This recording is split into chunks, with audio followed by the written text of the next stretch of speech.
أخرى وجديدة من برنامجنا من توا حتى لل11:30. موضوعنا اليوم البحث العلمي، واقع البحث العلمي في تونس. وللموضوع هذا يحضر معنا سي رضوان شتور، وهو أستاذ جامعي مستشار بديوان وزير التعليم العالي والبحث العلمي، مكلف بالبحث العلمي. مرحبا بك سي رضوان. كذلك نرحبوا بسي نجم الدين الجويدة، هو منسق اتحاد الأساتذة الجامعيين الباحثين التونسيين نقابة إجابة، هكا صحيح بالضبط. ويظهر لي الميكرو نقربوه شوية ليك أنت نجم الدين، كي تجي باش تقرب الميكرو ديما من هوني خاطر من الغالي يعمل برشا حاجة.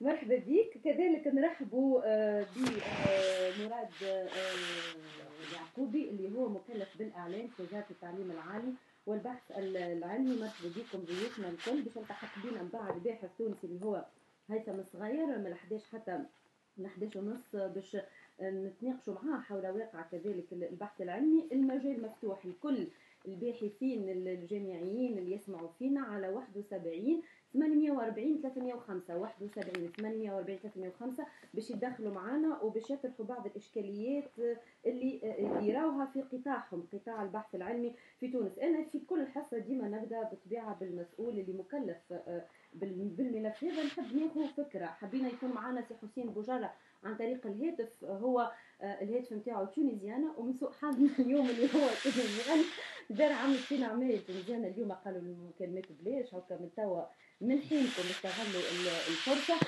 سي حسين كان يسمع فينا، وإذا عنده نمرو على مشغل آخر اللي هو تيليكوم وإلا أورانج ولا فيكس ينجم يطلبنا على 71 48 305 باش نتواصلوا معاه، وإلا على الواتساب 28 399 14 ينجم يبعث لي ميساج ويقول لي راني موجود في النمرو هذا. سي حسين بوجارة اللي من المفروض كان باش يبدا معنا اللقاء عن طريق الهاتف. سي رضوان مرحبا بك مرة أخرى. مرحبا بك. الواقع نتاع البحث العلمي سي رضوان، والله شوش نقول لك، الواقع نتاع البحث العلمي كما هو واقع نتاع البلاد، معناها واقع البلاد كيف انه واقع البلاد ربي يسترنا وش اسمه. وانا متفائل الخير على خاطر ديما نشوف الشباب نتاعنا على طاقات كبيره من الشباب. دونك ربي باش يسترنا ان شاء الله، ربي يسترنا. ولكن الشباب يستناو فينا على خاطر الوزاره تحب قاعده تحضر في روحها، قاعده تخدم. عباد ربي ايش باش يعملوا في البحث العلمي اذا ربي سترنا؟ العباد ايش باش يعملوا؟ والله اسمه الوزاره عندها اسمه تو. انا عيطت للوزير على خاطر اسمه عندي فكره على البحث العلمي. خدمت في الجامعه، خدمت تو في مراكز البحث. نعرف شنو المشاكل نتاع البحث العلمي على في كل اطارات برامج البحث، تمويل البحث، تمويلات الداخليه والخارجيه. عندنا ياسر شباب دخلوا من الخارج ودخلوا لتونس وكانوا متفائلين يحبوا يخدموا البلاد، ورجعوا لقاو واقع مرير. الواقع المرير هذا باش نفسروه بشوي بشوي. ما فيش حتى شيء ايجابي في طول قلت لي مرير. لا خلينا نبداو بالايجابيات شويه، ما يصيرش وبعد نمشيو للسلبي. الحاجات اللي تحسب الان في البحث العلمي، شنو ايجابيات القطاع؟ ونكونوا بالله في الاجابه واضحين، ما نعملوش العموميات. شوف الاجابه يلزمك، الاجابه نتاع الواقع نتاعنا توا كي نقارنوا تونس في المستوى البحث العلمي والنتائج نتاع البحث العلمي والمنشورات البحث العلميه، ثم مواقع ويب موجوده توا. الناس تنجم تدخل لها وتشوف، تعطي الترقيم العالمي وتعطي الترقيم اسمه على القارات. البارح بركة شفت ترقيم تونس، معناها من غير ما تدخل مصر، خاطر مصر يحسبوها في قارة آسيا. ترتيب تونس توا في قارة افريقيا المرتبة الثالثة بغير اعتبار عدد السكان، على خاطر كي احنا قبلنا جنوب افريقيا وقبلنا وبعدين نيجيريا. تونس في المرتبة الثالثة. تنجم نعطيك الموقع على الويب بعتالي، فهمتني؟ اعطيها توا والله ما كتبتوش عندي، نجم نبعثوا لك بار ايميل ونجم نعطيك واحد. لا تنعطيك انا هذا ولا تنجم توزع. وهذا ترقيم معناها باهي، ولكن ما هوش الطاقات التونسيه، الشباب ومن باحثين ومن اساتذه جامعيين اكثر من هكا. نجم نعملوا اكثر من هكا. معناتها الايجابي تو كان الترقيم في الوقت. لا ثم لا عندنا بعد الترقيم اعطيني عندنا اسمه تو كيما يقولوا عندنا عندنا كيما يقولوا لي سيكتور دو ريشيرش، عندنا وحدات بحث، مخابر بحث موجوده في معناها على الاقل يشتغلوا. ثم واقع، ثم سيكتور.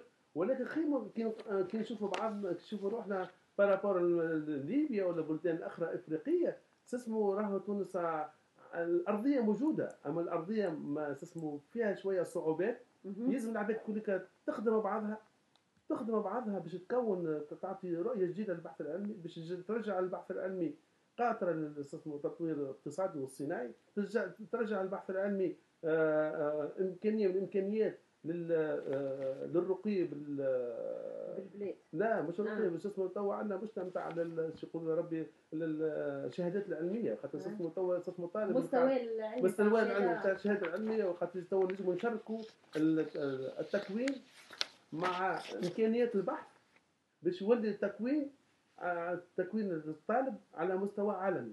على خاطر اللي كان نحبوا نطلعوا في مستوى التكوين الجامعي، يلزم نقويوا الشراكه ما بين البحث العلمي وبين التكوين. واضح. خليني باش نمشي توا سي نجم الدين جويده. فما ايجابيات بخلاف اللي قالوا سي رضوان في القطاع. نشكرك كريم على الاستضافه، ونقدم تحيه للساده المستمعين. بالنسبه للواقع البحث العلمي في تونس، نحب نرجع لبعض التاريخي. احنا باش نبداو بشويه. خليني اعطيني الايجابي، شنو اللي فما ايجابي في القطاع تو؟ قبل ما نجموا نحكيو على الايجابي والسلبي في القطاع، لازم ناخذ بعض المعطيات اللي باش نوروا بها الراي العام على تاريخيه البحث العلمي في تونس. يعني الهياكل اللي مختصه في البحث العلمي، والهياكل تشرف على البحث العلمي. يجي من بعد مثال تبعني انا نمشي معك خذني على حد. لا مش على مش ما شاء الله عليك، مش على حد عقلك. اعطيني الايجابي، خاطر هو كان يحكي عن الايجابي باش نكون فما، بعدها نرجعوا للتاريخ وكل مثال. انا نبدا بالمقلوب الله غالب. بالنسبه لنا احنا اذا كان باش نحكيو على الايجابي اليوم في البحث العلمي، اني نقول لك اللي اليوم للاسف مازلنا احنا عندنا التركه القديمه من العهد البائد، واللي توصلت حتى بعد 3 سنوات من الثوره، اللي التركه زادت ولات اثقل بالمشاكل اللي حدثت في القطاع. دونك احنا اليوم عندنا مشاكل هيكليه في طريقه العمل.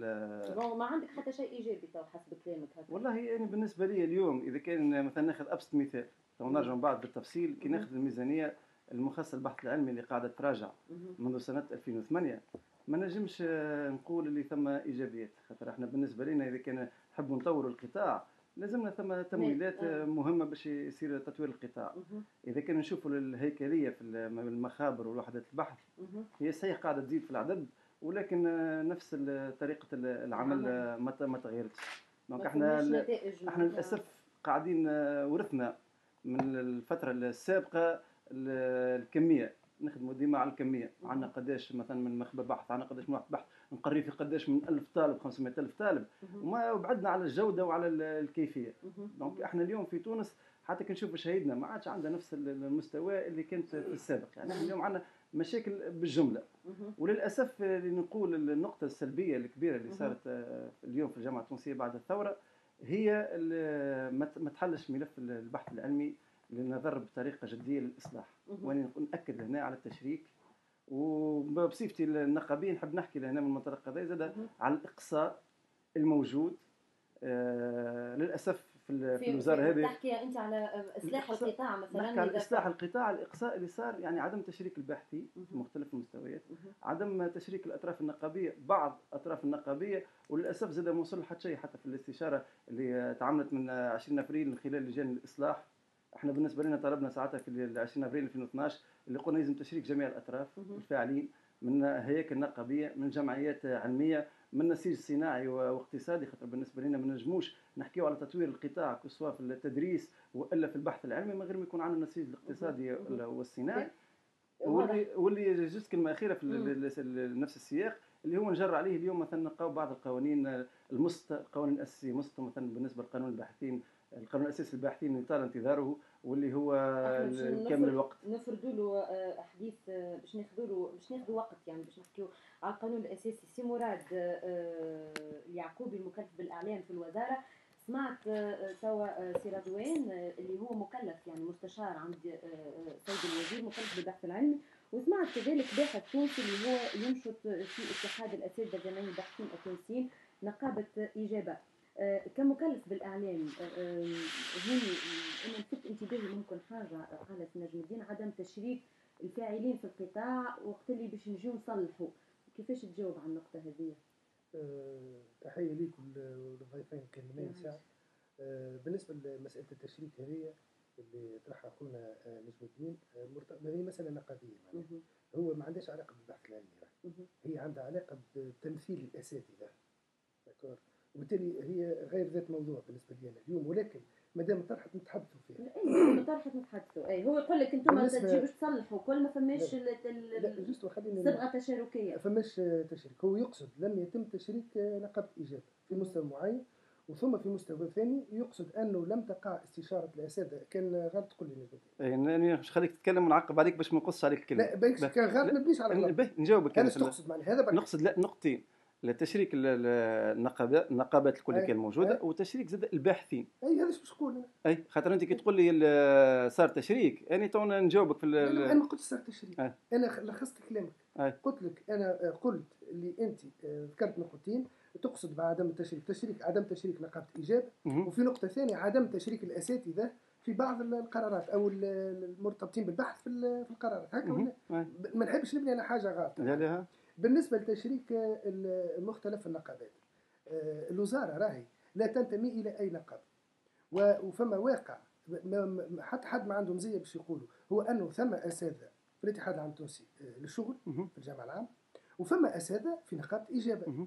الفرق في النسب، فما الاتحاد مسيطر في معظم النقابات، لكن ثم مناطق مسيطر فيها نقابه اجابه.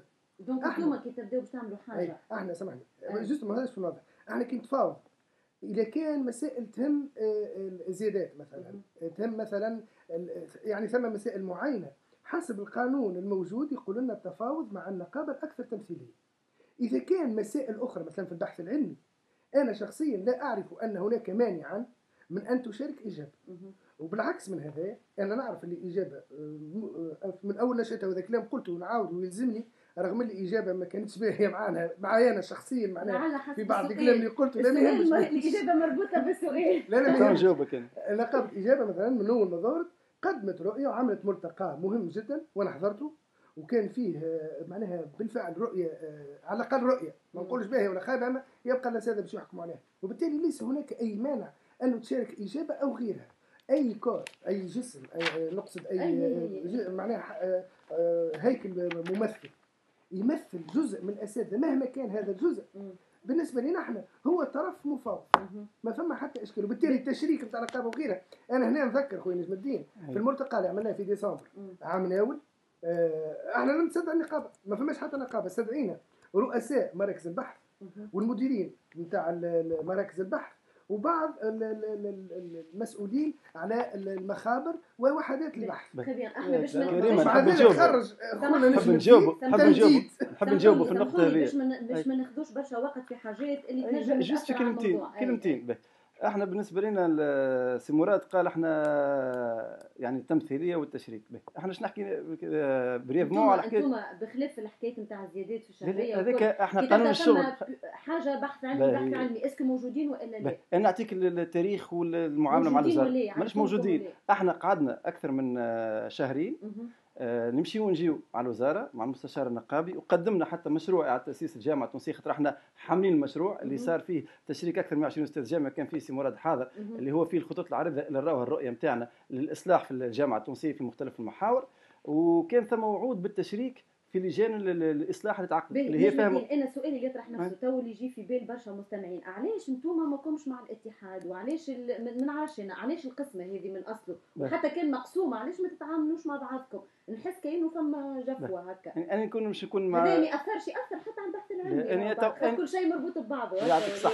انا نحب نجاوبك في النقطه هذه. احنا بالنسبه لنا نقابه اجابه هي نقابه وطنيه ديمقراطيه مستقله تاسست 6 اكتوبر 2011، وهي النقابه هذه تحب تكون ان كور دو ميتي. احنا بالنسبه لنا النقابه هي نقطه كبدايه، اما الهدف الاسمى اللي بعد نوصلوا له تكون احنا عماده مثلا الاساتذه الجامعيين على غير ما هو موجود في القطاعات الاخرى. خاطر احنا بالنسبه لنا اليوم النقابه نتاعنا الموجوده الهستوريكمون اللي كانت قبل في الاتحاد الشغل قاعده تضيع في وسط الهيكل الكبير كاتحاد الشغل، وما كانش تمثل فعليا القطاع نتاعنا، ونجم نعددوا حتى المشاكل اللي صارت من تاسيس الجامعه التونسيه اليوم. احنا بالنسبه لنا وقت تم تاسيس نقابه اجابه، قلنا نقابه هي مستقله، دونك بدرنا باعطاء نظره للاصلاح في مختلف الرؤيه اللي النقاط. حكى عليها سي مراد فين وصلت هي توا؟ اسكو لقات صداها عند اساتذه جامعيين باش يجيو معاكم ولا؟ باهي. احنا اليوم عندنا نعدوا قرابه 1000 منخرط موجودين في اغلب احنا الجامعات. قداش من باحث في تونس عندنا توا؟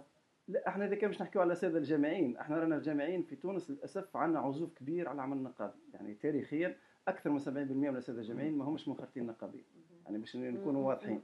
دونك احنا بالنسبه لنا وقت اللي جاء تشكيل لجان الاصلاح، ما هو احنا ثم هيكليه باش نجموا نشاركوا فيها هي لجان الاصلاح.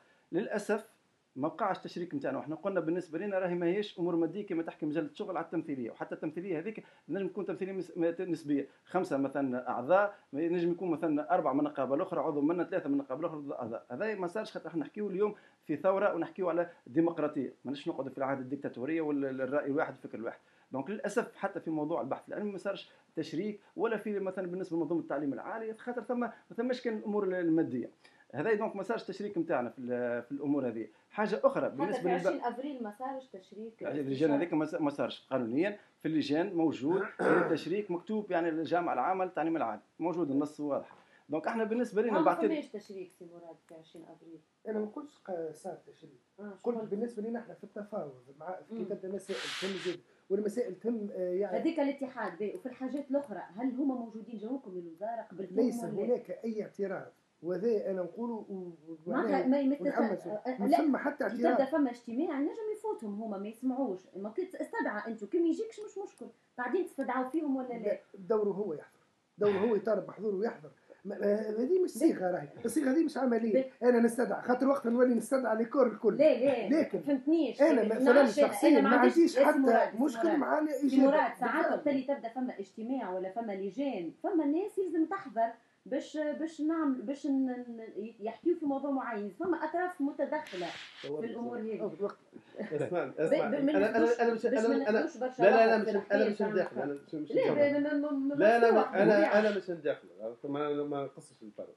لا تنجم تفسر. شوف انا عمري 54 سنه ما شاء الله، ونجم نقول لك عديت عمري نتفانى في البحث العلمي وفي التدريس، ولا نعمل سياسه ولا نعمل نقابه. حتى واحد ما قال لي ما تعطيش الرؤيه نتاعك في البحث العلمي، وسنس ممكن نقول لك كفايه اساتذه جامعيين من بزره القفصه باهي كي تعطي الرؤيه ما يصير فيها شيء. لا قاعد نخدم لا مش عليك انت. انا نخدم الفايده مش في الرؤيه. لا قاعدين نخدم وانا ماذا بيا الطاقه هذه نتاع الشباب اللي شدت في النقابه باهي عمل نقابي، اما اكثر الخدمه نتاعك والجهد نتاعك يكون بناء. تو انا شفت كما هنا هذا نقابه وهذا نقابه، انا ماذا بيا نحكي على مشاكل البحث العلمي باش نحكيو لا نحب نجي كريمه باش نسكروا القوس احنا هو قال نقدموا المقترحات نتاعنا. احنا في اجابه هزينا قابلنا حتى سياده الوزير قابلنا مرتين، باش نكونوا ايجابيين. لا كلمتين اعطيني المقترحات انت للنهوض بقطاع البحث العلمي. باش نعطيك المقترحات النقطه الاولى انا باش نحب نسكر القوس. لا نحب نسكر القوس. اسمع ما نسكرش القوس، خليه محلول. واش نجيب كما انا عرفتي الباب نتاعي محلول مصباح لليل ميساج، والناس كلها تجيب في الافكار، الناس كلها نوافقوها ونخدموا مع بعضنا، واحنا نخدموا في البلاد. كانت اجابه كان نقابه واحده كلنا يلزمنا نقعدوا على طاوله، الهدف نتاعنا الوحيد هي مصلحه البلاد. ما هيش اسمع الهدف نتاعنا مش هيك النقابه شبيكه وانت مش معايا بوليس. احنا نقابه ايجابيه. لازم نعتبروها دعوه رسميه منك. ما دعوه ما بين محلول. هاو الباب محلول. باب محلول. خلينا نحكي احنا اليوم 29 باش نعطيك المقترحات. نقول جمله اخيره. احنا اليوم 29 نوفمبر الباب محلول، خاطر احنا من اللي تاسسنا الى يومنا هذا بعد ما كنا ايجابيين وعملنا حتى السيد وزير اعطينا المشروع ما صارش تشريع. يا نجم الدين باب محلول، اعطيني مقترحاتكم انتم كايجابي. احنا مقترحات عندنا عديد المقترحات. احنا بالنسبه لنا في وقت اللي عملنا مشروع اعاده تاسيس الجامعه التونسيه كان ثم محور كامل اسمه منظومه البحث العلمي. في منظومه البحث العلمي احنا بالنسبه لنا عددنا النقائص واعطينا المقترحات، ومن اهم المقترحات اللي اعطيناه هو احداث هيئه وطنيه عليا مستقله للبحث العلمي. علاش هو احنا اقترحنا احداث الهيئه الوطنيه مستقله للبحث العلمي؟ علاش هوني خاطر سامحوني راه مش انا قصيت الاشهار، خاطر برنامج مسموع برشا فهموا للبحث العلمي. بعد الهيئه شنو اقترحتوا؟ لا قبل علاش خلينا نفسر الهيئه، خاطر احنا بالنسبه لنا اليوم نجم تشرب من الكاس. اليوم شنو هي الاشكاليه؟ سامحني خاطر الكاس هذاك تبع سي رضوان الله غالب الكيسين مش على قد العباد. الاشكاليه اللي عندنا اليوم للاسف هي غياب استراتيجيه للبحث العلمي. غياب استراتيجيه البحث العلمي هذه مثلا تتجسم كي نشوفوا احنا توزيع المخابر حسب الاختصاصات. اليوم احنا مثلا في الاختصاصات عندنا توزيع 50% من المخابر اللي عندنا متوزعه في سيون سيفي دو بيوتكنولوجي. وللاسف في الاختصاصات ما تزيدش تتعمق اكثر. غياب استراتيجيه للبحث العلمي اللي بعده باش نربحوا الوقت. احنا علاش بالنسبه لنا غياب استراتيجيه التمويل خاطر احنا بالنسبه لنا كي نجي نعطيك انا حتى بالارقام. احنا بالنسبه لنا من سنه 2008 الى يومنا هذا 2008 كانت الميزانيه وزاره التعليم العالي استفادت 95% من ميزانيه الدوله، وصلت حتى 2012 4.9% من ميزانيه دونك احنا بالنسبه لنا صار نقص كبير في الميزانيه، وهذا بالنسبه لنا اثر على البحث العلمي في تونس وعلى تشكيل المخابر. احنا بالنسبه لنا لازم زاد تكون ثم منح استقلاليه والماليه والاداريه لمراكز البحث حتى تمكن من حسن تسيير شؤونها. هما قاعدين تابعين الوزاره تابعين الوزاره. احنا نحبوا على لا صار باش تجاوب لا خلي نكملوا. لا خلي يا سير بعد جاوب بالنقطه استقلاليه مراكز البحث اللي من بعد النقطه اللي من بعد. احنا بالنسبه لنا لازم زاد تكون ثم تحديد اولويات وطنيه للبحث العلمي. يعني احنا بالنسبه لنا علاش شنو هي اولويات البلاد؟ اولويات البلاد خاطر بالنسبه لي كي حكيت لكم بكري على مراكز البحث مثلا احنا اليوم لازم نشوفوا الموارد اللي عندنا في تونس. ما تفسرش النقطه نسيت لازم الدين الله غالب الوقت مش باش يرحمنا اليوم نمشي للنقطه اللي بعد. لا مش نعطيك توا تتكلم سي رجل. اصدار قوانين تحدد حقوق وواجبات الباحث الجامعي والباحث كامل الوقت اللي هو صار في القانون الاساسي واللي احنا يعني معترضين عليه. لازم تكون ثم تحقيق استقلاليه ماديه وادبيه وعلميه لكل هيك البحث عبر تعميم مبدا المراقبه البعديه وتمكين الباحث من امتيازات ماديه حسب الانتاج العلمي وتطبيقات التنميه والابحاث. خاطر احنا التحفيز مهم جدا.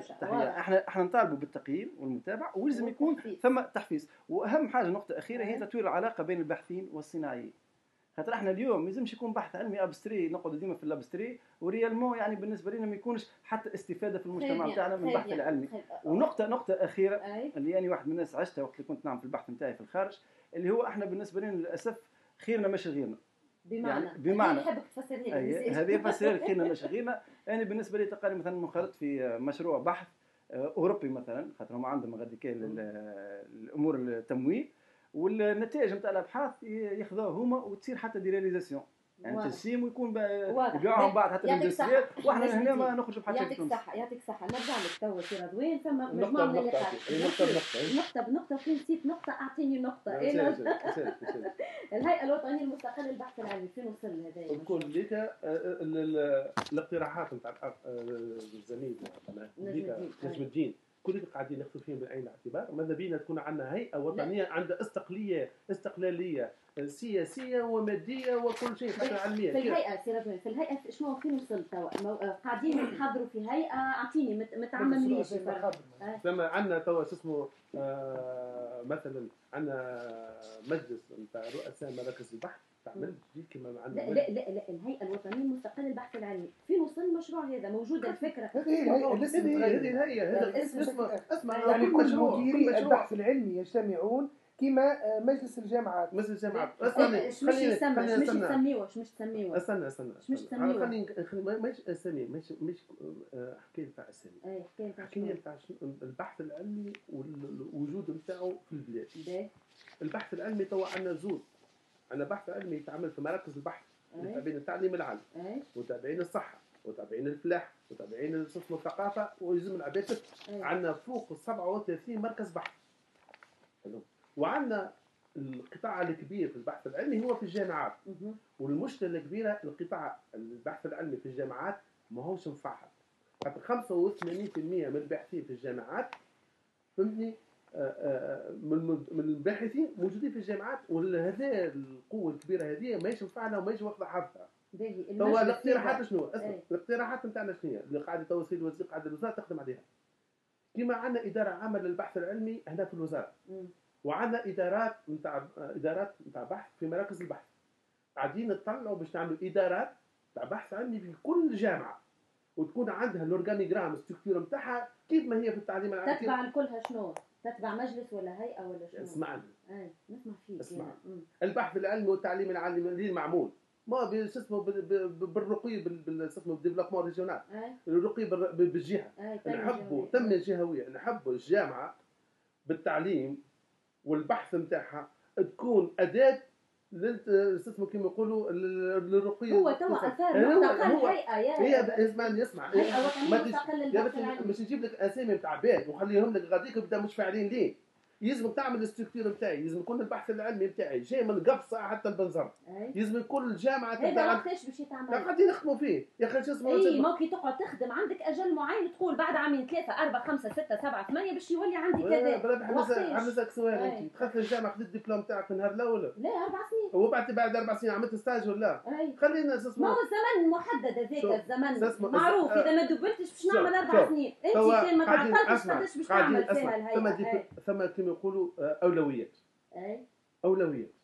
وانا دونك الهيئه مش اولويه عندك. صحيح اولويه، ولكن لازمك تعطيها كي تركبها، لازم يكون المجتمع كل مشارك فيها، على خاطر تبدا من الريجيون نتاع قفصه نتاع جالس. شو اللي يمنع انه ما شو اللي قاعد ما يمنع؟ شويه انت باش تخرج اورجانيغرام لازمك تعدي لك اسمه الشؤون القانونيه ويتعدى الوزاره الاولى. اسمع تاخذ هذا كله الناس اللي تعمل القوانين الاساسيه قانوني قاعد يمشي 6 7 شهور 8 شهور. اي عامين 3. وزاره الماليه تقول لك لا رجع، وزاره الاولى تقول لك لا رجع. دونك حسب التقرير احنا شو كيفاش قاعدين تخدموا عليه. المهم قاعدين نخدموا الهيئه قاعدين يخدموا عليه. هو راني نقول لك للاسف كريمه، للاسف الناس بعد جاء البارح حتى في السيد الوزير يتكلم في الاذاعه وقال نعملوا في الخفاء. احنا اليوم ما عادش وقت نتاع عملنا في الخفاء، احنا عانينا من قوانين المسقط. احنا اليوم نحبوا تشريك ويكون تحل حتى الاستشاره تكون يعني وطنيه وفي جميع المؤسسات ويكون تشريك جميع الفاعلين. الهيئه باغا باش تاخذ وقت حسب ما فهمت. اي احنا علاش ما يكونش مثلا حتى ثم نمشيو للنقطه المواليه لا اسمع، احنا قلنا لك الباب محلول واسمعني مصباح لليل واسمع من 7 نتاع الصباح. الباب محلول، الباب محلول، الباب محلول. ما يعنيش باب محلول يعني انا مثلا في قفصه يلزم اني بالنسبه لي علاش ما يكونش انت حتى دوريا في كل الجامعات تصير ثم اجتماعات نقربوا من الناس، ناخذوا الاراء نتاعهم، ناخذوا افكار الباحثين. علاش ما يكونش ثم تواصل مع الناس في المناطق الداخليه؟ يا اخي اذا كان يكونوا لا ثماش تواصل. انا ناكد لك اليوم ما ثماش تواصل مع الباحثين. تعرف سياده الوزير عمناو في 8 ديسمبر. بالله دقيقه راني اسمعني انا باحث متواصل مع الباحثين من قفصه حتى الدرزه. هو نسألك على الباحثين في قفصه مثلا. اسمعني سامحوني ما تدخلوش في عيطوا لي هالليمات للتفكير للبحث العلمي في قفصه. علاش ما مشيتش انت؟ شبيه عيطوا لك ما كنمشي انت؟ باش نمشي قلت باش نقعد جمعه كامله غاديك. قالوا لي كيفاش؟ قلت باش نقعد جمعه كامله غاديك ونهز ونمشي ندور باش نهز معايا معنا اساتذه جامعيين في الاختصاص اللي عندهم الفوسفات وعندهم الجزمه وعندهم كل شيء، وباش ندوروا الجامعات نشوفوا واش عندهم امكانيات ماديه. اسمه ثم ماتريال اسمه نحب نشجعوا الشباب اللي يمشي قري غاديك. تسمع كريمه نحب نجاوب في النقطه دي، خاطر انا الاسبوع الفارط كنت في قفص وعملنا اجتماعات في المؤسسات اللي عندنا في قفصه غادي كيف خلال تاسيس انابه الجامعه في قفصه. اكبر مشكل في الموجود في المناطق الداخليه هو اللي ما ثماش اطار تدريس اللي ينجم ياثر. مثلا نعطيك مثال معناتها الكفاءات مثلا الاطار الكفء خاص اللي هما نحكيو عليهم في جامعه تونسيه يسموه الصنف اللي هما الاساتذه المحاضرين قرآن الاساتذه المحاضرين والاساتذه التعليم العالي. ثم مؤسسات تلقى فيهم كاين المساعدين، حتى استاذ مساعد اللي عنده دكتوراه ما تلقاش كما واحد فنون مثلا الاساتذه المحاضرين يعني ناقصين في تونس. تعرف المناطق هذيك اذا كان احنا نحبوا المشاكل نتاعهم لازم يكون ثم تحفيز للاستقرار في المناطق الداخليه على اساس مشروع. انت بالنسبه ليك مثلا انكور مش تمشي مثلا تقعد بوندون 5 ans ولا تقعد بوندون 10 ans، مش تعمل كرياسيون نتاع دي زونيتي دو ريشيرش لابوراتوار دو ريشيرش وتكون ناس تاخذ عليك المشعل. مش لازم انت تقعد افي غادي كاي حتى تمشي المدير العام نتاع التعليم العالي وكنت تشوف المطالب العباد اللي حابه تنقل من غاديك من قفصه من هذيك نعرف راهي مش امور تحفيز. لا خلي عايشوا. انا نحكيك على قفص ولاد البلاد، نحكيك على ولاد البلاد مش نحكي على التربو، مش نحكي على التربو. تفضل. انا عندي طلبه نتاعي قاعدين يقريوا غاديك، خرجوا من تونس ومشاو يقريوا غاديك، وعندي كيما نقول لي ترمومتر نتاعي نقيس به ونعرف ثم ما ثماش اش قاعد يتقرا واش قاعد تعمل وشو هما الخروقات وشو هما كل شيء. مشكله القرآن يتكون قرآن اما شكون ما ثماش واحد تبحث وما ثماش مكتب البحث. يا اخي ولدي اسمعني شباب متحمس يصير شباب متحمس والاليات موجوده. يا سيدي المشكل هذا صار في المكسيك. اي في المناطق الداخليه في المكسيك غاديك قالوا كيفاش اسمه الباحثين نتاعنا ما يمشوش المناطق النائيه. اش عملت في الوزاره؟ نظير في المكسيك شو عمل؟ مش نظيره. لا مش هكا تسمع احنا ما حكينا حتى شيء، قاعدين نحكي في امور قانونيه وتسمى نقابيه. اما كنقول نقابيه لا نحكيو على التحفيز. شنو في اللب الموضوع؟ تحفيز في المكسيك قالت انا عملت كما يقولوا ابيل دوفر دو بروجي اما للباحثين اللي عمرهم اقل من 33 سنه ونعطيك قرابه من المكسيك في العدد اكثر منك. كيف تسمعني؟ اي نسمع فيك. ماشي مشكله ماشي مشكله تمشي كيفاش. اما شنو؟ تشد البقعه نتاعك غاديك وتكون المشروع نتاعك في المؤسسه نتاعك ويعطيوه كما يقولوا معدات ويبدا يخدم ويبدا يعمل كل شيء. بعد ما يكون المخبر نتاعو اللي يكون المخبر نتاعو وعمل حاجه غاديك مش يمشي يرجع ما يرجعش حتى كان يرجع. هذه باش تعملوا للنفس. اسمعني هذو كل افكار. نحب نسالك سؤال. ثم حاجه اخرى الفكره واحده اخرى قاعده تدور توا. امان بالله مثل سؤال برك سؤال لا نجمتي دقيقه بعد ما حكينا على الهيئه الاستراتيجيه من بين النقاط اللي قالها غياب استراتيجيه واضحه البحث العلمي نجم يكون في نفس الاطار هذا خاطر الافكار موجوده نجم تكونوا به الاستراتيجيه موجوده والا لا في الوزاره. استراتيجيه اساسا تتكون مش وزاره التعليم العالي بركه عندنا اي عندنا بحث علمي فلاحي عندنا بحث علمي في الصحه وعندنا بحث علمي في تكنولوجيا الاتصالات والثقافه وكل شيء. شنو اللي يمنع باش تتعمل استراتيجيه تلم الناس الكل؟ هو كل وزاره كل عام ولا عامين تخرج كما يقولوا التقرير نتاعها تقول لك هو احنا وين وصلنا في هذا القطاع هذا شنو هو النقائص نتاعي. المكسيك عندهم استراتيجيه ولا الناس كلها عندهم استراتيجيه. اي شنو اللي يمنع احنا توا باش نعملوا استراتيجيه؟ الناس قاعده تخدم الفلاحه عملت الاستراتيجيه نتاعها في الماء على 2005 ما فماش حاجه موحده للبحث العلمي. سي مراد عندك ما تقول استراتيجيه خاصه بالبحث العلمي تلم اللي قابل الكل الثقافه والفلاحه والصناعه واللي الناس كلها تعمل في البحث العلمي. الناس كلها تعمل في البحث العلمي. توا شو نقول لك انا باش نقول لك ايش نعمل في المستقبل وايش قاعدين نعمل توا. كريمه احنا للاسف في تونس الاستراتيجيه راهي تاع المستقبل. كريمه حاجه تتعمل باش نبنيو بها. للاسف احنا غياب كبير للاستراتيجيه راهو حتى من الفتره اللي فاتت خاطر احنا قبل كنا مثلا نحكيو على المخطط الخامس والمخطط العاشر اما كان حديثه برا يعني ما كانش ريالمون ثم مخططات. احنا اليوم علاش ناكدوا على تكون ثم استراتيجيه خاطر احنا حتى بالنسبه لنا في التمويل يعني التقسيم تاع التمويل والتقسيم تاع هياكل البحث باش نعطيهم الرخص من الوحدات المخابر. كي نقول لك يعني عندنا 50% من المخابر الموجوده اليوم هي في البيوتكنولوجي واللي هي فاش قاعده تخرج لنا اليوم عندنا 500 دكتور اون شوماج وبيوتكنولوجي بيولوجي وكل. خليني نجاوبك ال 500 باحث اللي قاعدين في الشمال راه مش على خاطر القطاع ما حبش يقبلهم. علاش؟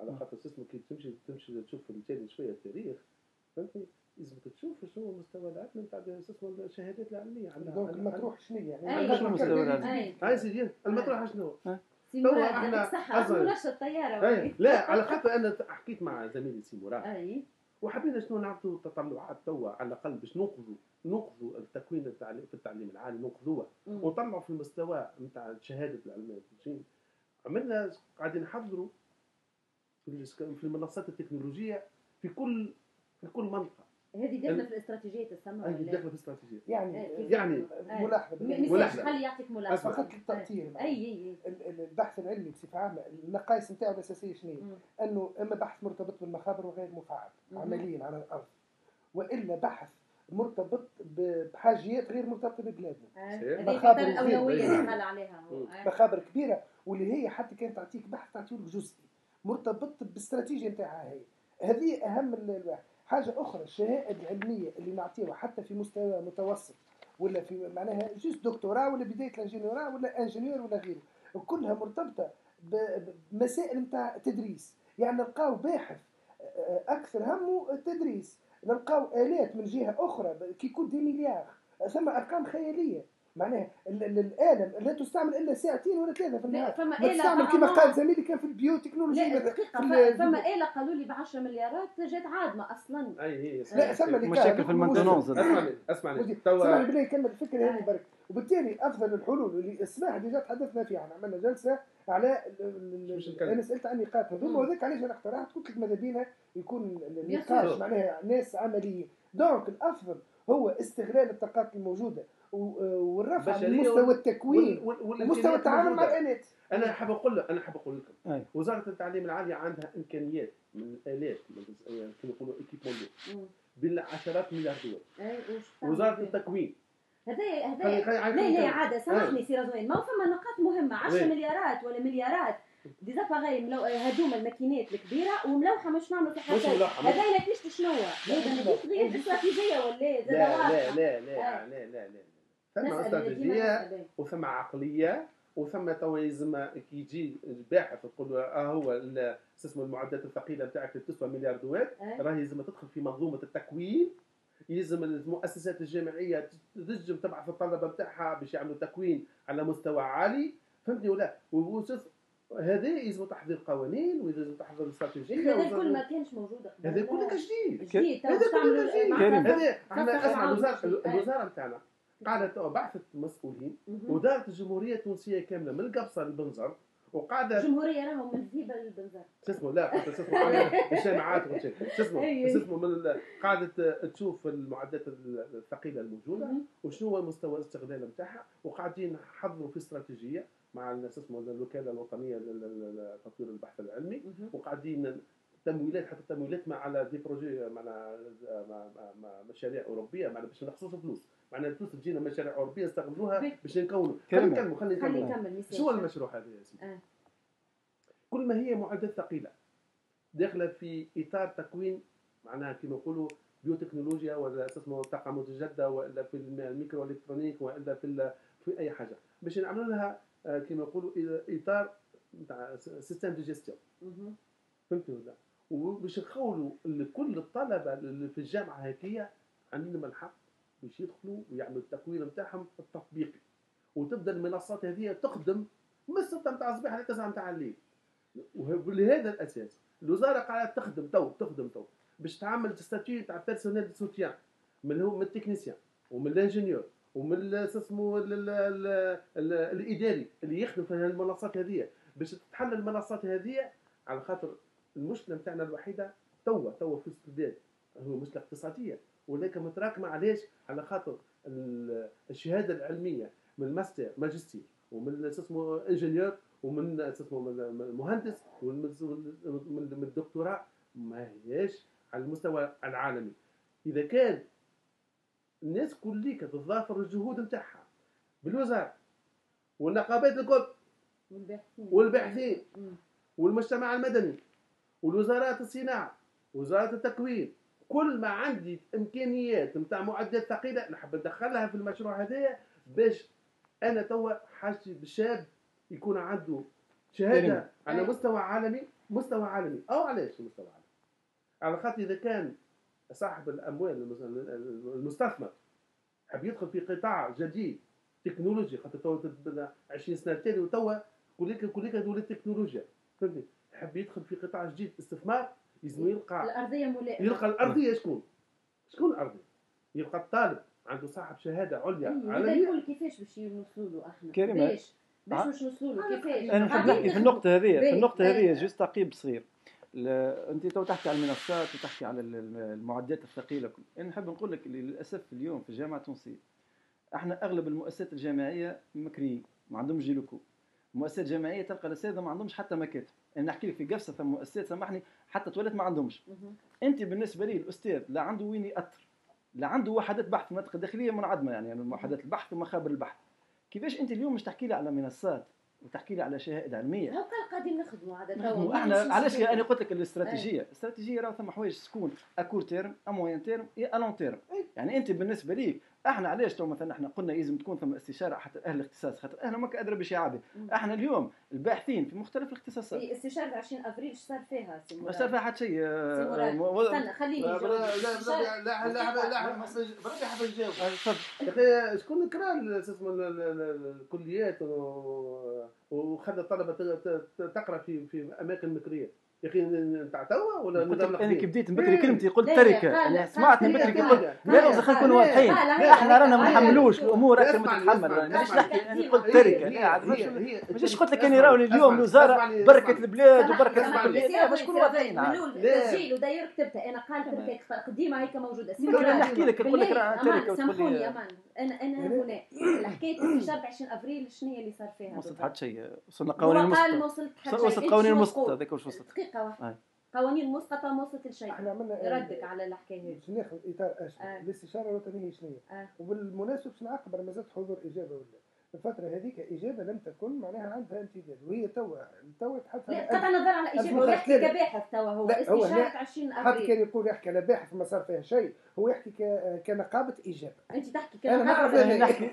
كباحث وكنقابة إجابة، خاطر باهي. كباحث باهي. أنا نعطيك كريمة ها باش تأكيد على كلامي. لا اما عمناول خلي يجاوب، باش يجاوبني علاش نقول لك ما ثماش تشريك الباحثين، خاطر عمناول الوقت اللي صارت في 8 ديسمبر صارت الندوة حول البحث العلمي واستدعوا فيها كان فئة قليلة، صار الاحتجاج. خليني نقول لك حاجه، الوزير وعد بتشريك جميع الباحثين. استشاره وطنيه عملت 20 ابريل، شو اللي صار فيها ما يهمش، اعطيني تو واش صار نتائج الاستشاره هذه يا سي مراد. قبل سمعت كلمه غريبه معناها، يقول الملتقى نتاع ديسمبر حضرت فيه فئه قليله. انا نقول لك استدعينا كل رؤساء مراكز البحث ومديري مراكز البحث كل سونز اكسبسيون. نجاوبك سي مراد. سونز اكسبسيون. سي مراد قال استدعى كل المديرين ومراكز. اليوم وقت هبط القانون الاساسي نتاع الباحثين كل اغلب المديرين المراكز قالوا احنا ما سمعناش به القانون الاساسي هذايا وهذا يدب بربي لي هبط هكاك مسقط. اللي قالوا نعرفوا شكون، واحنا نعرفوا شكون استشارنا وشكون يحب يشارك وشكون ما يحبش يشارك، وشكون المطلوب منه يشارك وهو يشارك ادمي فيتاس ولا مش حاطط بريمير حاط مارشاريير. بالتالي ما ندخلوش في المسائل اللي انا بالنسبه لي القاعده دي مش سياسيه. لا احنا فاهمين، لا احنا نقابه مستقله حتى على الامور الاساسيه، وهذا تعرفوا جيدا سي مراد. لا تعرفوا جيدا احنا بالنسبه لنا حتى في القانون الاساسي نتاعنا عندنا الصبغه اللي احنا الاستقلاليه السياسيه باش نكونوا واضحين، مش نحكي حتى كولور لا يمين لا يسار. وقت اللي تقول لي راه استدعيته في اقليه راه مش صحيح. راهو كل رؤساء المخابر وكل الممثلين للمخابر والا لي بولتكنولوجيك كانوا حاضرين. انا بدي حاضر نعرف الاسماء، ودخلت انت في اذاعه نهارتها تفكر وانت عقبت وقلت ما استدعاو حد، وبعدك تدخلت انا وقلت سميت الهيكل المستدعى صحيح انت لم تكن موجوده ولم ندعو النقابه الاخرى. النقابه الاخرى كانت حاضره. ها كيفاش حاضره؟ على خاطر فما شكون من نقابه وهو في نفس الوقت في لابوراتوار دو ريشيرش. هذه هي يعني انت بالنسبه لك ديما تحب تغيب الهياكل النقابيه اللي تمثل في الباحثين والاستاذ الجامعيين واللي هم باغلب المشاكل اللي تمثلهم هما انفسهم جزء كبير منهم موجود غادي. معناها انا بالنسبه لي مش نحكي في البحث العلمي، انا نعيط للباحثين العلميين اللي يخدموا في البحث العلمي واللي شادين رؤساء المراكز ورؤساء المخابر والمديرين. هذا الاساسي. الاجتماع باش تعملوا القانون الاساسي هذا بالنسبه لنا ديسمبر، هذا باش تعملوا القانون الاساسي وقتها اللقاء نتاع ديسمبر اللي هو كان لقاء تشاوري للاستعراض ومنه هو خرج القانون الاساسي. سامحني اي انتر استعراض مواقع الخلل في البحث العلمي بصفه عامه. خاطر لاحظنا اللي برشا مراكز بحث ولا اقطاب بحث مش قاعده تخدم معناها كما يلزم ابلاغيجي، يعني قاعده تخدم نص. بالله يا سي مراد انا باش برد على قلبي في حاجه. ان شاء الله بردك على قلبك يا اختي. هما برشا يلزم يبردوا لي على قلبي الايامات هذه بما نستطيع. باهي الاستراتيجيه اللي حكى عليها سي رضوان قبيله، ثم خدمه جديه على حكايه استراتيجيه البحث العلمي في تونس. كلمه واضحه، استراتيجيه البحث العلمي في تونس. كلمه جديه ما تكفيش، اكثر من جدية. يعني ناس سواء كانوا كافراد والا كهياكل هناك اعاده نظر جذريه في مساله البحث العلمي.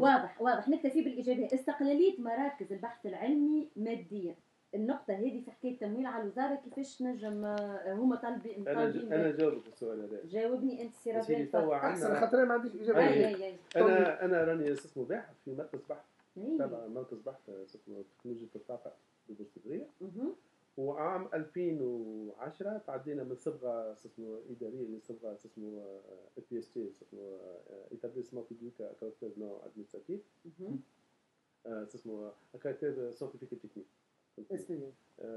وتوا عندنا قاعدين في المرحله الاخيره على خاطر ثم كما نقولوا الهيكل التنظيمي للقطاع، خاطر ثم امور قانونيه راهو اسمه لازم يخرج اسمه واللي عندنا اسمه مجلس علمي ومجلس اداري وعندنا استقلاليه. يعني ثم ماشيين في اثنين استقلاليه. لا ماشيين في الاستقلاليه نتاع كل مراكز البحث وماشيين اكثر من هك. وين ماشيين في كل مركز بحث اللي هو كل مركز بحث متكون من مخابر.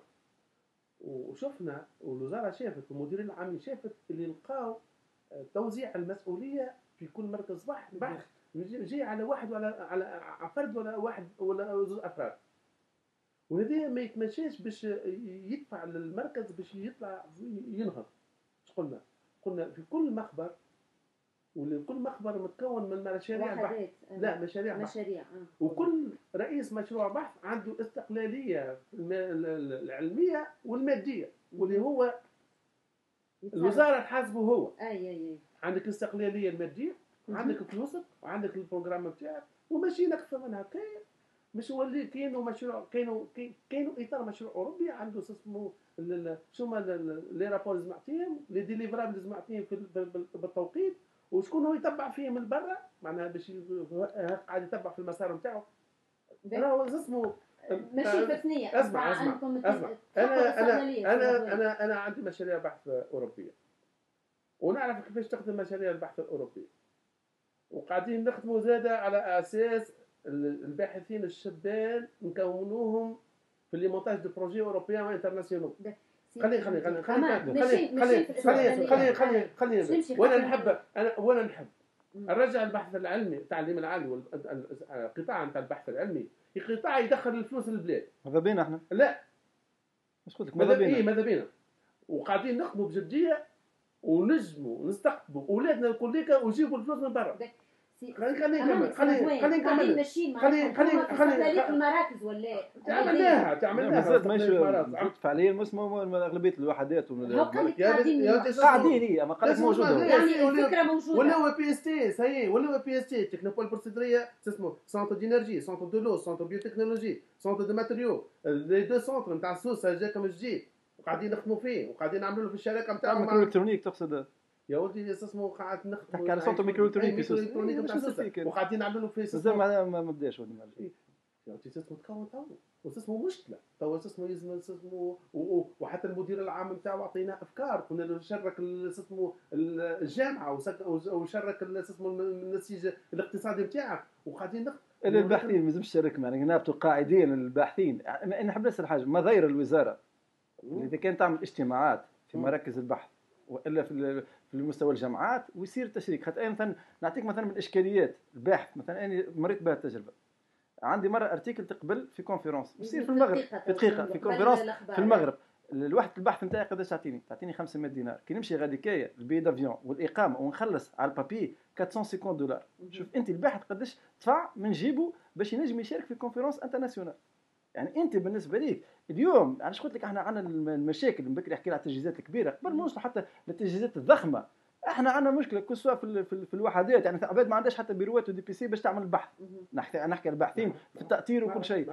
يعني علاش قلت لك احنا نرجع اهم حاجه الهيئه العليا الوطنيه البحث العلمي. الجزائر خذت شوط على خاطر الناس عندها فلوس نص ثانيه وما تجي ما تجيب الفلوس اللي مش حتى استراتيجيه مهمه خاطر هذه اسمعني. احنا تونس كان عندها فلوس ياسر راهي غتصدق حتى تعرف ولادي يجموا يعملوا بعد شويه كان بالامكان احسن مكان بالموارد نتاعنا. نكملوا بعد الموجز باش نحكيوا على الامتيازات الماديه شويه اخرى زاده نتاع الباحثين، تطوير العلاقه بين الباحثين والصناعيين زاده موضوع مهم برشا في رضوان. وبعد شويه نستقبلوا الباحث التونسي هيثم الصغير عنده حاله معينه نحبوا نفردوا له شويه وقت باش نفهموا شنو هي حكايه سي هيثم الصغير. بعد الموجز بقاو معنا في الحق حق. نرجع مرة أخرى لبرنامجنا الحق حق، مواصلين معاكم مع موضوع البحث العلمي في تونس. سي رضوان شتور باحث جامعي ومستشار بديوان وزير التعليم العالي والبحث العلمي مكلف بالبحث العلمي حاضر معنا. كذلك سي نجم الدين جويدة هو منسق عام لاتحاد أساتذة جامعيين الباحثين التونسيين نقابة إجابة. كذلك سي مراد اليعقوبي مكلف بالإعلام في وزارة التعليم العالي والبحث العلمي. ويلتحق بنا سي هيثم صغير اللي هو باحث تونسي باش نحكيو معاه على معنا. احنا نحاولوا أنه في كل حصة تكون عندنا انتم في البحث تقولوا عينه، احنا باش ناخذوا عينه من الباحثين. اخترنا هيثم توجه شويه. صباح النور كريمه لك ولجميع المستمعين. اي مرحبا بك هيثم. بعد شويه تو نحكيو معاك على المشكله نتاعك هيثم واللي متفاعل معاه سي رضوان وقال انا قلت معاه قبيله في الكواليس. ان شاء الله نفس الكلام هذا نسمعوه توا على المباشر. نرجعوا باش ما نقصوش على اللي كنا نحكيو فيه. الامتيازات بالنسبه للامتيازات الماديه بالنسبه للباحثين ما فيها باس، ناس تتعب وناس تشقى وكي تبدا فما نتائج ايجابيه تكون فما امتيازات ماديه. في الاطار هذا سي رضوان شنو تقول؟ هل موجود بالفعل امتيازات ماديه للباحثين؟ في نطاق تفتح المحيط تو ثم إمكانية حد الآن ثم تسمى بعض الأساتذة الجامعيين ومهندسين وتقنيين جاتهم كما نقولوا استفادوا ثم امتيازات. معناها كي يجي صناعي يعطي مشروع بحث ولا اسمه تحاليل تدخل الأموال المؤسسة كمركز بحث ولا كلية ولا مدرسة مهندسين قانونيا 70% من الأموال هذه تجب تتقسم على المتدخلين في هذا العمل هذا من تقنيين ومهندسين وحتى إداريين وحتى باحثين. هذا معمول به، والآن عندنا بعض الملفات قاعدة تتسوى في الوزارة في الأمور هذه. فيما يخص يعني تشريكهم في نتائج البحث، تشريكهم ويخلصوا. أنا دخلت 100 مليون 30 مليون 70 مليون نستعملها لي أنا نعطيها الفريق نتاعي من التقني من المهندس الناس اللي ساهمت في هذا قانون، هذا قانون قديم سي رضوان، هذا قانون موجود قديم راه. هذا قاعدين نخدموا به تو. سامحني مازال في نطاق مشاريع أوروبية. في نطاق مشاريع أوروبية ثم منها بارتي من الفلوس هذه تاخذها من المؤسسة وتوزعها زاد على المتدخلين في المشروع يخلص. اذا هذا الكل موجود علاش مطالبين انتم بامتيازات؟ لا هو كيفاش خاطر كي تمشي تشوف السياسه البحث العلمي في الجزائر اللي هي عملت الستركتوراسيون نتاعها كل شيء وعملت ستاتيو شيرشور وعجبنا حتى الوزاره عجبها ان شاء الله باش نمشيو لها خاطر اسمه الاستاتيك اللي خرج تو خرج على خاطر امور حاجه اخرى اسمه نتاع نقول لك على شنو الامور اسمه نتاع متمتعين بالعفو العام التشريع العام. خليني نجاوبك كريمه بالله في النقطه هذه. امان سامحوني خليني نكمل. لا مش تكمل سي رضوان. انت قلت قانون اساسي على خاطر عفو تشريعي عام. هل القانون الاساسي تعمل لمده زمنيه وبعد يقع الغائه؟ حتى الان السيد الوزير اعلن هو على الاول تعمل النسخه نتاعو الاولانيه كان فيه بند اللي هو مش يتعمل المده حتى هو ثم بند ثم هي اسمه قانون نص غادي يقول كان اسمه جماعه اللي قدموا اسمه ترشحات نتاعهم قبل اكتوبر 2012. هذه راهو الناس كريمه خليني ناخذ كريمه اسمع مهمه جدا مهمه جدا هذه اسمع كيفاش خليني نعقب عليك في القانون الاساسي. احنا اليوم في تونس للاسف نحكيو على البحث العلمي نحكيو على الاستراتيجيه نجيو نهبطوا قانون اساسي للباحثين اللي هو اول حاجه تم مسقط من غير استشاره. ثاني حاجه كيفاش احنا نجموا نعملوا قانون اساسي باش يهيكل قطاع البحث. نقول لك لا هذاك القانون الاساسي نمتثل حتى مديري الوحدات الكل. والقانون الاساسي هذايا يكون معمول على خاطر العفو العام التشريعي المتمتعين بالعفو العام التشريعي اللي هما 77 شخص قرابه 77 شخص 77. يعني انت بالنسبه ليك المشاكل اللي عندنا في البحث الكليكي والقانون الاساسي اللي الباحثين يستنوا فيه منذ زمن طويل يصير الاسقاط نتاعو باش على خاطر 77 واحد وما راعيناش المشاكل اللي عندنا نتاع البحث والا الرقي بالبحث العلمي. دقيقه واحده بالله في القانون الاساسي انا نعطيك القانون الاساسي شنو لا نفسر لك شنو القانون الاساسي. دقيقه نجم الدين في القانون الاساسي يعني فيه الا المشكل هذاك. القانون الاساسي شنو صار فيه بالضبط؟ هو كوبي كولي من القانون الاساسي نتاع الجامعيين الباحثين. ثم احنا عندنا 4 كاترجرات هما صار كاترجرات باحث رئيس وباحث مساعد يعني الكاترجراد بار اكفالونس نفس الامتيازات الماديه. يعني كما انت باحث كامل الوقت تعدي في المركز بحث 8 ساعات يوميا نفس السالير كما الاستاذ الجامعي الباحث اللي هم ثم برشا للاسف من مشاكل حكيناها ما يقومش بالبحث. دونك انت بالنسبه ليك غياب كامل للتحفيز للباحثين. يعني انت بالنسبه ليك كي نجيو نحكيو احنا بالنسبه لنا الانتداب انا بالنسبه لي باش نعدي مناظره نقول انا كان نعدي مناظره ندخل استاذ جامعي باحث خير ما ندخل باحث كامل الوقت نفس الشهريه نفس الشهريه واللي يقرر سواء ومن بعد لي البحث مانيش ملتزم به. لا جس حاب نعاقب على هذه سي نجم الدين انت استاذ جامعي لا شنو انت استاذ جامعي مدرس جامعي قانونيا يقوم بالتدريس والبحث العلمي. جاوبك النقطه هذه. أنا كي نخرج أوروبا وكي نمشي نستثمر البلدان الأخرى نلقى المدرس كامل الوقت من الصباح للعشية في المؤسسة نتاعو يخدم ويقرر. احنا توا هل المدرس يقرر ويخرج على روحه أي. ما يأثرش مع انه 60% من السلالة نتاعو راهو تحفيز للبحث العلمي. كريم خلينا نجاوب. والا اذا كان حبوا نوقفوا بالبلاد أي. لازم العباد تفهم راكي دخلت المؤسسه راك تخدم مصلح للبلاد. نجاوبك انت.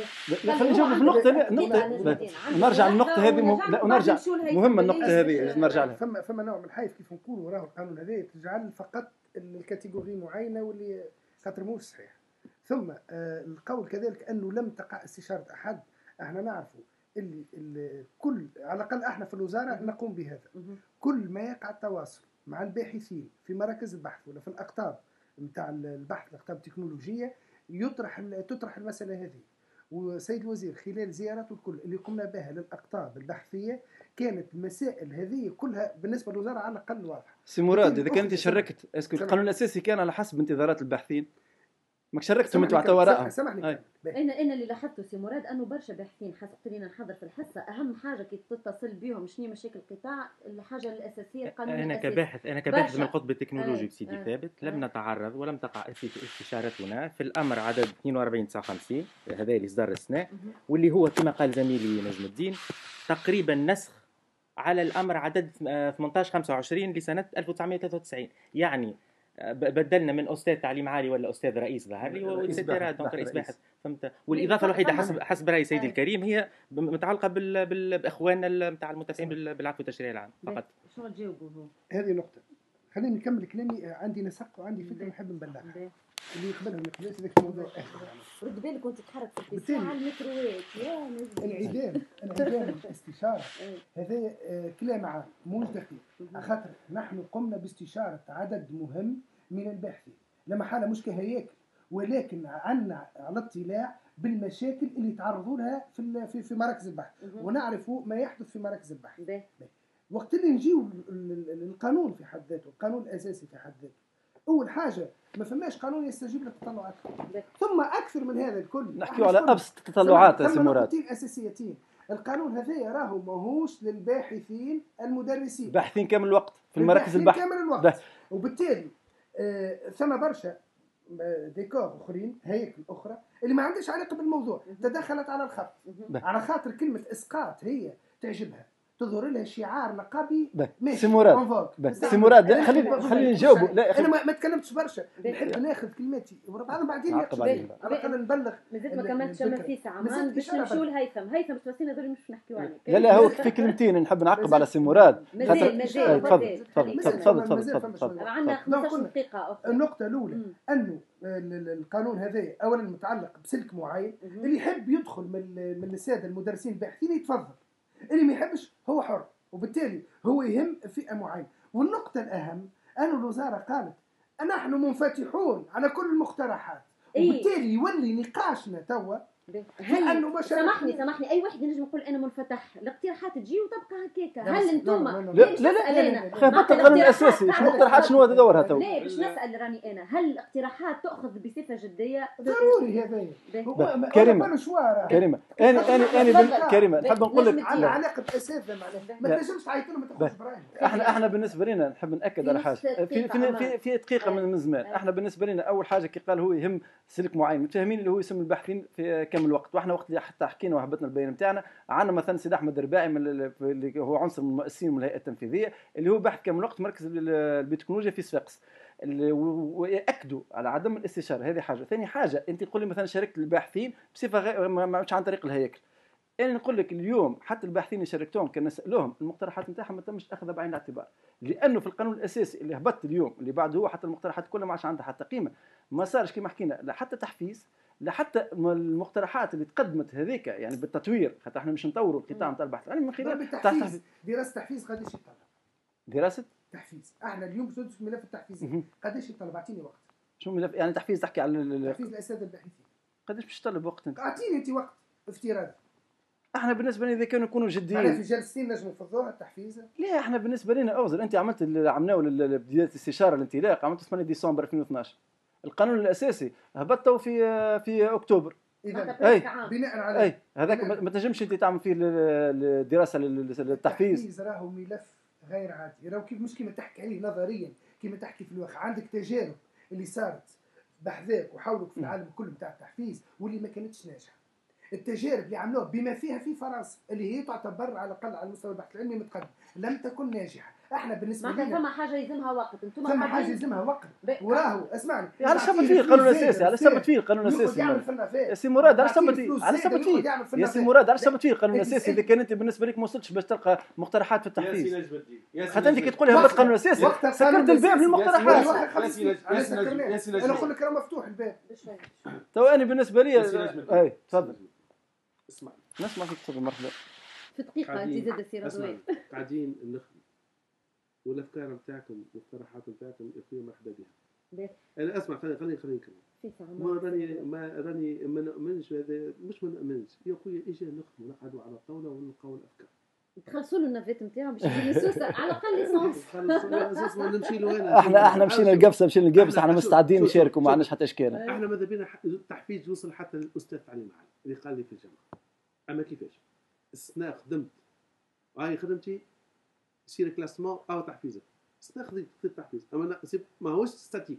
انا مش فيك ماذاش نحبوا احنا على اساس البرودكسيون سيونتيفيك، الانتاج العلمي. عام جاي ما خدمتش.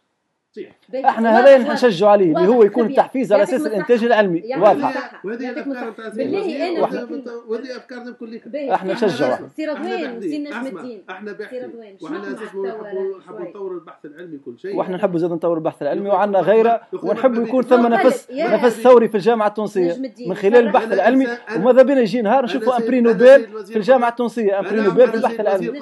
عملنا ثوره وعملنا ثوره حتى على البحث العلمي يا سي رضوان. مازلنا للاسف ما ريناش ثمارها. لا اي ثمار مش تسويت. اي ما ثمار حتى بدايه الزرع احنا الغرس مازلنا ما ريناش. اللي باش تبقى الوزاره بعد 10 سنين الوزاره باش تبقى تتعارك مع النقابه والباحث. لا مش عاركه. لا بالعكس اختلاف الراي لا يفسد القضيه. لا بالعكس احنا خرجنا بحاجه مهمه. عايشك يعطيك الصحه ربي يخليك. عايشك يرحم والديك. خلينا نتكلم. تفضل كريمه. هذايا راهو مهم جدا واهم حاجه كسبناها انتوما توا. قال لك الباب محلول يا خويا. نهار اللي سكر في وجهك الباب كلمنا واضح. قال لك صباحا مساء يوم الاحد اجا واعطيني اقتراحات. تعطي اقتراح وما يمشوش بيه او يعطلوك، باب الاذاعه الوطنيه مفتوح ان شاء الله. نمشي لهيثم. اما لا قبل هيثم بالله هيثم ميساج طول بالك عليه خاطر نجم نلخصوا في 4 دقائق. احنا المشكل نتاع تطوير العلاقه بين الباحثين والصناعيين. شنو تحكي في الموضوع هذا سي رضوان في كلمتين؟ ثم نيه قاعدين تخدموا على الحكايه هذه ولا لا؟ صحيح قاعدين نخدموا لازم نبدلوا كما نقولوا سيستم دو جيستيون فينانسيير في البحث العلمي. على خاطر الاستثمار الصناعي يلقى الباحث ويلقى المؤسسات نتاع البحث ما عندهاش السرعه الكافيه كيما السرعه نتاعو. هو الاستثمار الصناعي يقلق ويخليك. الصناعي راهو كي يخرج من المعمل نتاعو يعمل ساعه حسابها تحسب عليه. وهيك علاش ديما نقولوا الوزاره يلزم سيستم دو جيستيون انتيليجون في البحث العلمي يكون متوازي مع الصناعي. واسمع ويلزم الباحث يمشي للصناعي. ومش هكا اكثر من هكا. تو الوزاره قاعده تخدم على اجونس ناسيونال دو بروموسيون دو ريشيرش لامبيير هذيا باش نكونوا خليه اسمها لو بيرو دو ترانسفير تكنولوجي.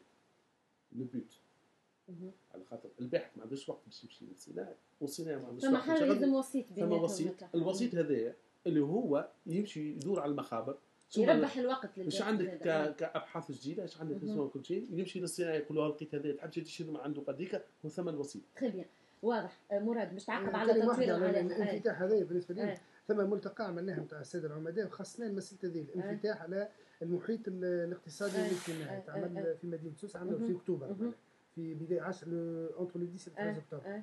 في الملتقى هذا حضرت يعني طبعا الاتحاد العام التونسي للشغل يعني ممثل عن القياده نتاعو النتيجه نتاع وريتيكا ووزاره التكوين والتشغيل التكوين المهني والتشغيل. على كل تقريبا حضرت كل الاطراف اللي قادره على التدخل. النتيجه ثم مجموعه من التوصيات نحن الان اخذون بها ونعمل على اهم توصيه شنو هي في المنطقه؟ التوصيات هي التواصل المباشر ويلزم الصناعي تكون عنده فكره على حاجه تتقرر. شنو اللي صاير؟ والسيد اللي باش يدرس يكون عنده فكره على البلان داميناجمون دو ديفلوبمون نتاع المنطقه الكل. واضح يعطيك الصحه. نمشيو لهيثم الصغير. يا سي هيثم، مرحبا بك، باحث تونسي سال اليابان وقرا وجاب لنا الدكتوراه وكل. بيك هيثم؟ لا على الميكرو لا هكا توا تكلم انت ولا يهمك. ماهوش بالعمل الاذاعي سي هيثم. اذا كان تسمح لي نحب نبدا بمقوله للاستاذ الدكتور المهندس البشير التركي اللي شرفنا الكل، واللي كان اول رئيس للوكاله الدوليه للطاقه الذريه، هو تونسي بطبيعه الحال.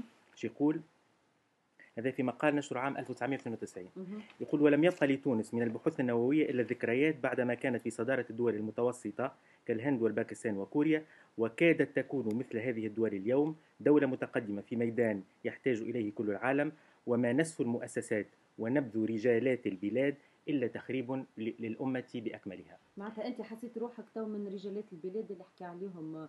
أبسوليومون. اللي صاير توا أنت كأستاذ مساعد التعليم العالي ملحق بالمركز الوطني للعلوم والتكنولوجيات النووية. فوالا، متحصل على كلمة تفجع متحصل على الدكتوراه من الوكالة اليابانية للطاقة الذرية.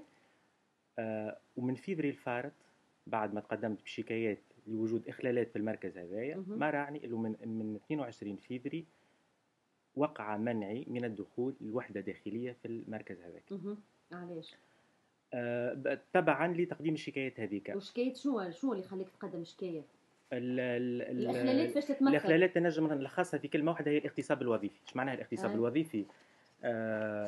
الاغتصاب الوظيفي، نحن القانون واضح بالنسبة للبحث العلمي. مثلا الفصل 33 من الأمر عدد 644 لسنة 2009 يقول إنه رئيس وحدة البحث ولا رئيس المخبر هو اللي يشرف على حسن سير الوحدة وعلى التسيير العلمي للوحدة.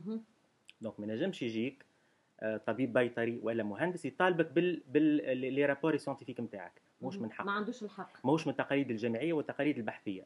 فهمتني؟ دونك موافقوا سي رضوان على الكلام هذا تو لحد الآن.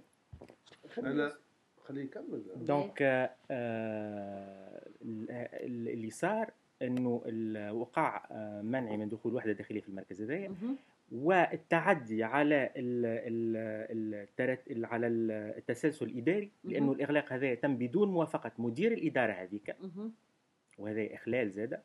مدير المركز ما في بالوش؟ لا، مدير المركز في باله. شكون مدير الاداره من اللي تحت؟ مدير الاداره اللي هو يعني الاستاذ الفاضل مولي سعيدي، هو مدير الاداره هذه، مدير اداره البحوث البيئيه والحياه، ورافض، وهو رئيس وحده البحث ايضا، رافض للقضاء لانه لا يمت بصله لاخلاقيات العمل البحثي والاكاديمي. انت تقدمت بشكايه منعوك من دخول وحده البحث الداخليه؟ بعد الشكايه هذيك منعوني من دخول الوحده. دونك انت مش قاعده تمارس تو في البحث؟ القاعده نمارس البحث بفضل زملاء في كليه العلوم بتونس، في معهد باستور، ولكن مش في المكان اللي انا نمارس فيه البحث نورمالمون من عام 2007. تقدمت بقضيه استعجاليه في المحكمه الاداريه. الاخطر من منعي في الواحد انه التقرير السيد المدير العام للمحكمه الاداريه، فهمت؟ مثلا قال لي الوحده الداخليه هذه بها مخابر ملحقه وبها مواد نوويه، وبشهاده السيد مدير الاداره اللي انا نخدم فيها كذب الشيء هذا مش موجود. هذا يعطيك معناتها انت تحس روحك اللي معطلينك تو على خدمتك انا ممنوع من مباشره عملي كمدرس باحث في مركز بحث. والسيد الوزير في باله واستقبلني في المكتب نتاعو يوم 7 مارس 2013، وكلف السيد رضوان الشطور باش يمشي للمركز، ومشى يوم 8 مارس 2013، ولكن الى يومنا هذا وزلت ممنوع. واضح هيثم، وصلت تو بعد تجاوبوا سي رضوان. اما حط الكاسك خاطر باش تجينا مكالمه مع سي فوزي حسني، هو مختص في الفيزياء النوويه في اطار النووي باش نبقى وربي يستر. عسلامه سي فوزي، اهلا وسهلا.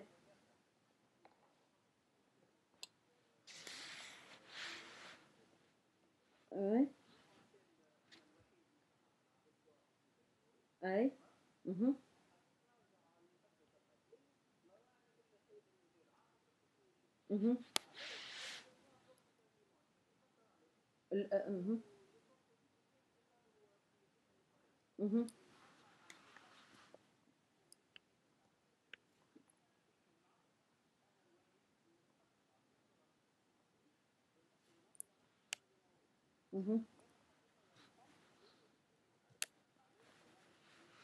به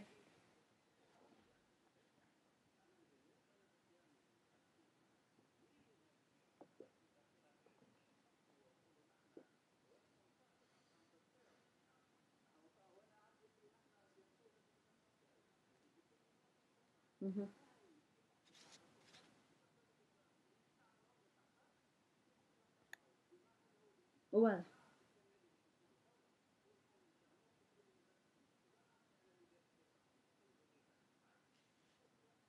واضح، شكرا بربي يا لك. كريمه، بربي يا كريمه، جوست بعد دقيقة. عسلامة عسلامة يا فوزي، معك رضوان مشتورو.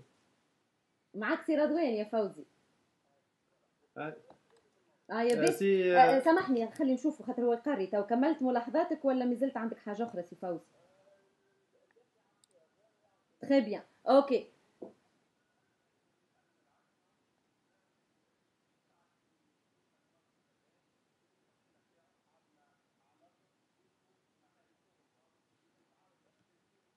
واضح، يعطيك الصحة.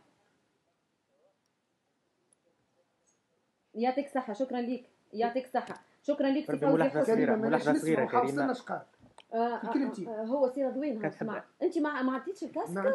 ما عندكش كاسك.